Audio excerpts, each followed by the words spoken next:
जय हिंद। आज हम लोग संज्ञा के बारे में समझेंगे और उनके प्रकारों के बारे में भी समझेंगे। एक एक करके हम लोग समझते चलते हैं। संज्ञा क्या है?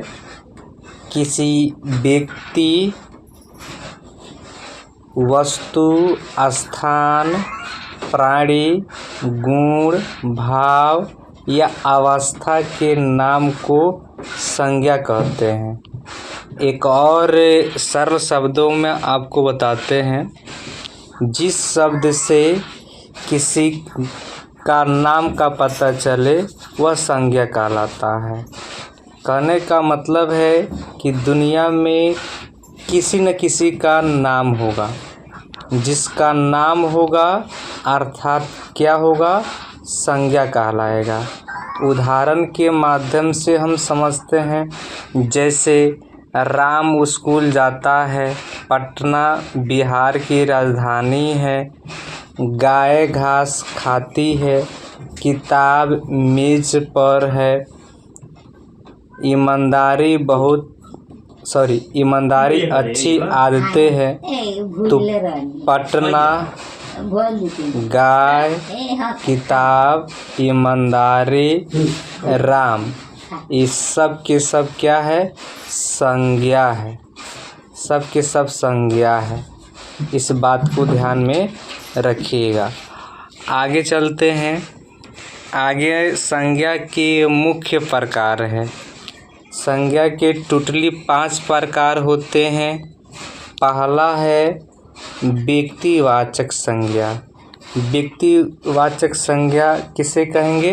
तो जिस संज्ञा से किसी विशेष व्यक्ति, स्थान या वस्तु का बोध हो, उसे व्यक्तिवाचक संज्ञा कहते हैं। कहने का मतलब, जो भी व्यक्ति या स्थान वस्तु होता है वह खास होना चाहिए। जैसे उदाहरण के माध्यम से समझते हैं, जैसे राम खास नाम है, सीता खास नाम है, पटना खास स्थान का बोध हो रहा है, बिहार ये भी खास है, और भारत, गंगा, हिमालय ये भी व्यक्तिवाचक संज्ञा के उदाहरण है। जैसे राम दिल्ली गया। दिल्ली कौन गया? तो राम। राम आपका व्यक्तिवाचक संज्ञा कहलाएगा। व्यक्तिवाचक संज्ञा कहलाएगा। आगे है जातिवाचक संज्ञा। जातिवाचक संज्ञा किसे कहेंगे? जो पूरी जाति या वर्ग, पूरी जाति या वर्ग या समूह के सामान्य नाम का बोध हो, उसे जातिवाचक संज्ञा कहेंगे। फिर से, पूरी जाति, वर्ग या समूह के सामान्य नाम। एक ही शब्द रहेगा लेकिन पूरी जाति का बोध होना चाहिए। पूरी जाति का बोध होना चाहिए। जैसे यहाँ पर है लड़का। लड़का एक शब्द है, लेकिन शब्द है पूरी जाति का बोध हो रहा है।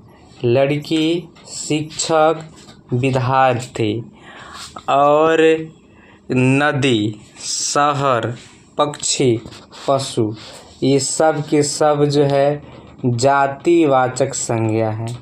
जातिवाचक संज्ञा है। जातिवाचक संज्ञा है।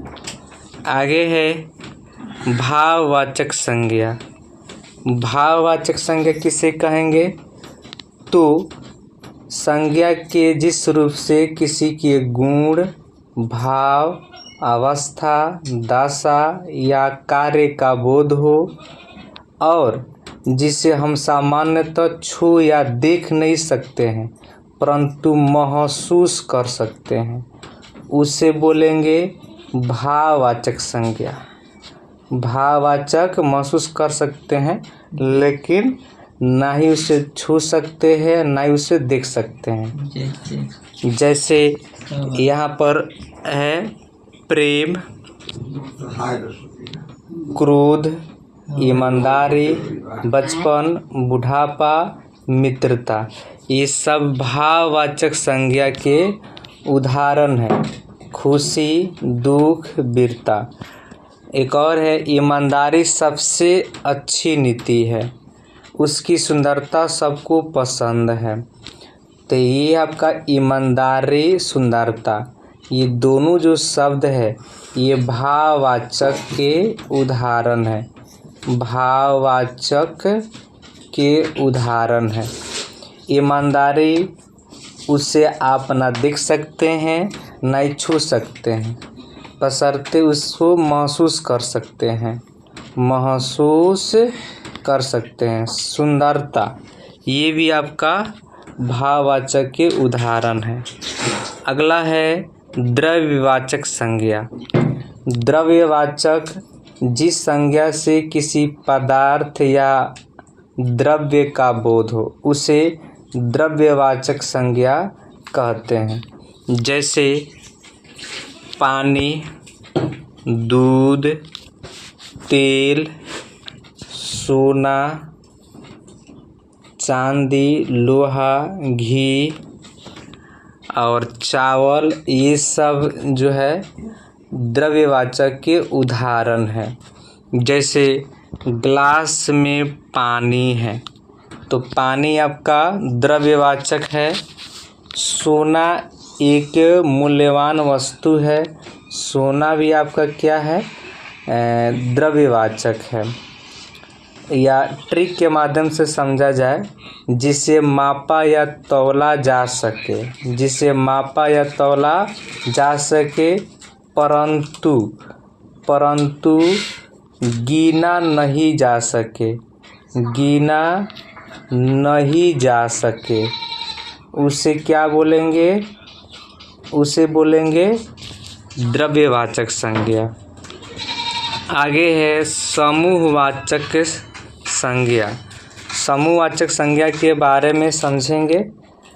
जिस संज्ञा से व्यक्तियों या वस्तुओं के समूह का बोध हो उसे समूहवाचक संज्ञा कहेंगे। जैसे सेना, भीड़, झुंड, टोली, दल, ये समूह का बोध हो रहा है, समूह का बोध हो रहा है, यानी दल का बोध हो रहा है, ग्रुप का बोध हो रहा है। अब समूह, दल, ग्रुप, टोली, ये सब जो है समूहवाचक के अंतर्गत आएगा। आगे है परिवार, सभा।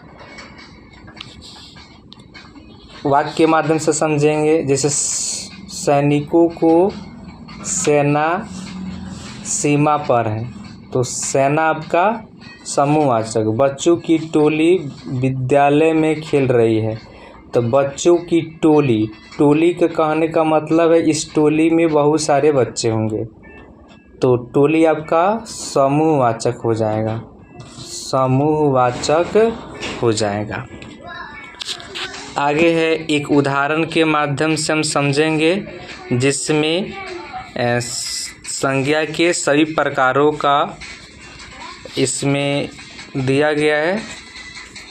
एक बड़ा सा सेंटेंस है, जैसे यहाँ पर लिखा है, राम ने विद्यालय में विद्यार्थियों की टोली को दूध दिया और उसकी ईमानदारी की सभी ने प्रशंसा की।